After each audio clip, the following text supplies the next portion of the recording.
अस्सलाम वालेकुम प्यारे बच्चों। आज हम लोग पीरियोडिक टेबल ऑफ एलिमेंट्स को स्टडी करेंगे। तो क्या आपको ग्रुप का पहचान मालूम है? क्या आप पीरियड्स को जानते हैं? क्या आपको S P D F block की मालूमात है? क्या आपको ये मालूम है एटॉमिक नंबर, मास नंबर किसे कहते हैं और कुछ और भी रिलेटेड टर्म्स होते हैं? तो अगर नहीं तो हाई हम आपको ग्रुप्स और पीरियड्स की पहचान करवाने की कोशिश करते हैं।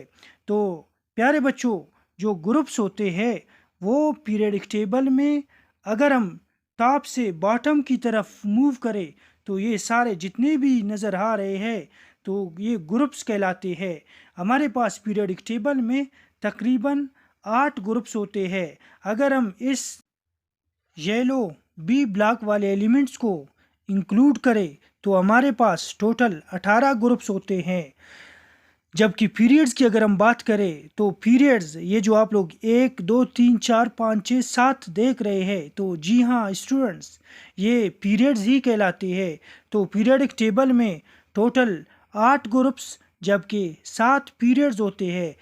8 ग्रुप्स जो ऊपर से नीचे की तरफ आते हैं, जबकि पीरियड्स ये लेफ़्ट से राइट की तरफ जब हम मूव करते हैं तो ये हमारे पास सारे पीरियड्स ही होते हैं। डियर फ्रेंड्स, जो फर्स्ट ग्रुप है उसमें lithium, sodium, potassium, rubidium, caesium, francium यही एलिमेंट्स आते हैं।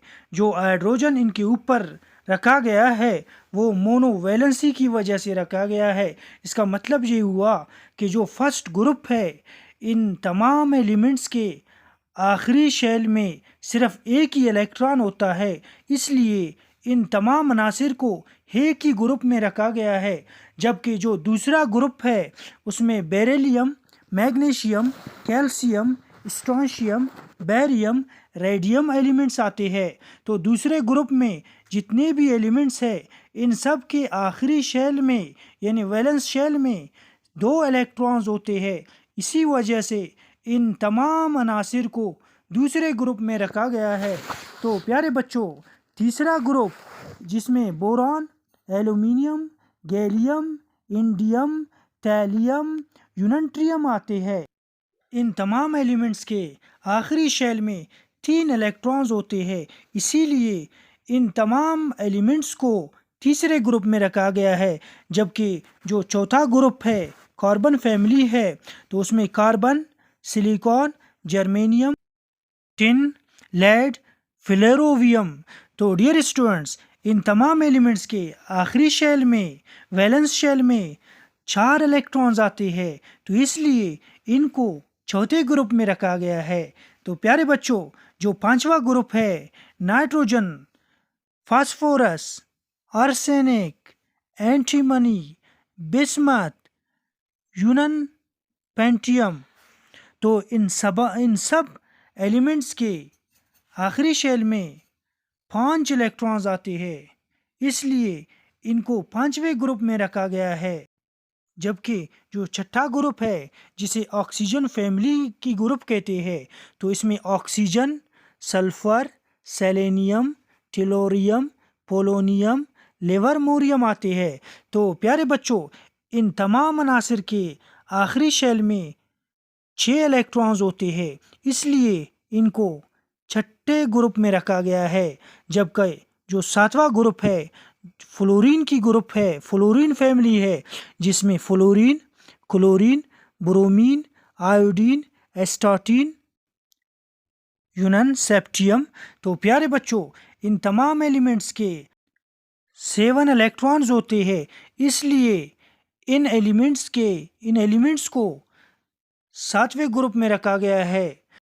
जबकि जो लास्ट ग्रुप है, 8th ग्रुप है, उसमें helium, neon, argon, krypton, xenon, radon, यूरन, ऑक्टियम ये सारे एलिमेंट्स आते हैं। तो इन सब एलिमेंट्स के आखिरी शेल में 8 इलेक्ट्रॉन्स होते हैं, इसलिए इनको 8वें ग्रुप में रखा गया है। और ये जो आखिरी ग्रुप है इसे नोबल ग्रुप कहते हैं। ये नोबल एलिमेंट्स होते हैं। तो प्यारे बच्चों, क्या आपको एटमी नंबर, कम्युनिटी नंबर का मालूम है? अगर नहीं तो एटमी नंबर या atomic number, number of protons, protons की तादाद को कहते हैं। तो हाइड्रोजन की एटॉमिक नंबर 1 है, इसके पास 1 प्रोटॉन। लिथियम के एटॉमिक नंबर 3 है, इसके पास 3 प्रोटॉन्स होते हैं। सोडियम की एटॉमिक नंबर 11 है, क्योंकि इसके पास 11 ही प्रोटॉन्स होते हैं। तो dear students, atomic number protons की तादाद को कहते हैं, जबकि मास नंबर प्रोटॉन्स और न्यूट्रॉन्स दोनों की मजमूई तादाद को मास नंबर कहते हैं या कम्युनिटी नंबर कहते हैं। तो प्यारे बच्चों, जो लिथियम है इसकी मास नंबर 6 है, क्योंकि इसके पास 6 प्रोटॉन और 6 न्यूट्रॉन ही होते हैं। जबकि सोडियम के मास नंबर तकरीबन 23 है, तो इसके पास 11 प्रोटॉन और 12 न्यूट्रॉन्स ही होते हैं, इसलिए इसकी मास नंबर 23 हो जाता है। तो डियर स्टूडेंट्स, प्रोटॉन्स और इलेक्ट्रॉन्स की तादाद हमेशा बराबर होती है, जबकि प्रोटॉन्स और न्यूट्रॉन्स की तादाद हमेशा बराबर नहीं होते हैं। इसलिए सोडियम की मास नंबर 23 हो गया, क्योंकि इसमें 11 प्रोटॉन जबकि 12 न्यूट्रॉन ही होते हैं। तो dear students, keep in your mind, protons electrons हमेशा बराबर, जबकि प्रोटॉन्स और न्यूट्रॉन्स एक ही एटम में हमेशा बराबर नहीं होते हैं। तो प्यारे बच्चों, क्या आपको blocks, it means S P D F blocks का मालूम है? एस पी डी एफ हम जानते हैं ये सब शेल्स होते हैं। ये जो मेन शेल्स है के एल एम एन, इन्हीं के अंदर ही आते हैं। तो प्यारे बच्चों, जो फर्स्ट एंड सेकंड ग्रुप है ये एस ब्लॉक में आते हैं, जबकि जो बोरॉन से नोबल एलिमेंट्स तक ये सब पी ब्लॉक में आते हैं।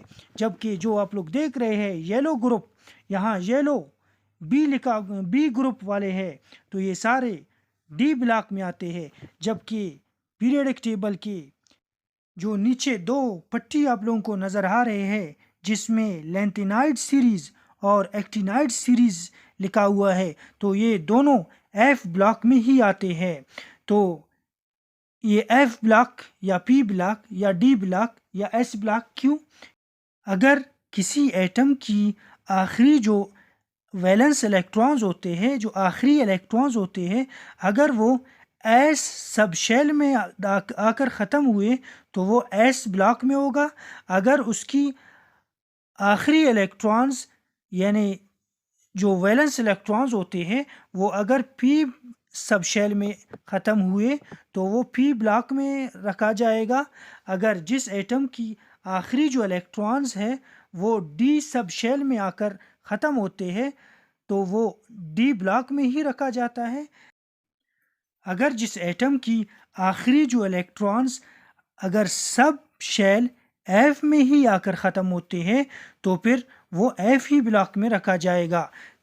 तो प्यारे बच्चों, क्या आपको atomic size, radius, ionization energy, electron affinity, electronegativity, shielding effect, इन सब टर्म्स की पीरियडिक टेबल से ही जानना है?